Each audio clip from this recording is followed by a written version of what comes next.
بسم الله الرحمن الرحيم. مباراة المقاولون العرب والإسماعيلي في أحداث كتير هنتكلم عليها. بس هنتكلم عن أهم الأحداث. في الدقيقة 59 ضربة أو ركلة جزاء صحيحة تم احتسابها لنادي المقاولون العرب. الحكم موجود في مكان ممتاز وركلة جزاء صحيحة. الراية طلعت فحكم صفر إنها تسلل مكاني، وبالتالي بننتظر قرار الفار اكد ان مفيش تسلل، وفعلا الاعاده وضحت ان مفيش تسلل خالص قبل ركله الجزاء، والرجوع الحكم باشاره الى ركله الجزاء مباشره، مش محتاج يروح للشاشه لان القرار ده قرار مكاني، حقيقه مكانيه، وبالتالي مش محتاج يروح يشوفها في الشاشه زي ما لعيبه الاسماعيلي كان بيطالبوا الحكم.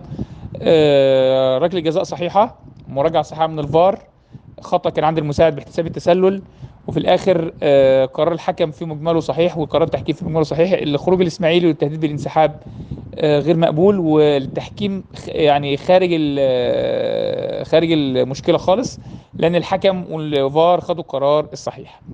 في نهايه المباراه حاجه مهمه جدا برضه، طاقم التحكيم كان في الاسماعيلي خرج بره حوالي 16 دقيقه. طبيعي ما نعملش زي ماتش اللي فات بتاع انبي وفيوتشر ان يحسب 16 دقيقه او يضيف عليهم 20 دقيقه وقت بدل ضايع. الطبيعي اللي حصل النهارده هو الصح، ان يكمل المباراه 90 دقيقه، ال 45 دقيقه لعب، لان الوقت اللي الاسماعيلي خرج فيه ده مش وقت بدل ضايع. الوقت بدل ضايع هو الوقت اللي بيضيع اثناء لعب الكوره، مش مواقف زي الانسحاب ولا احداث تانية.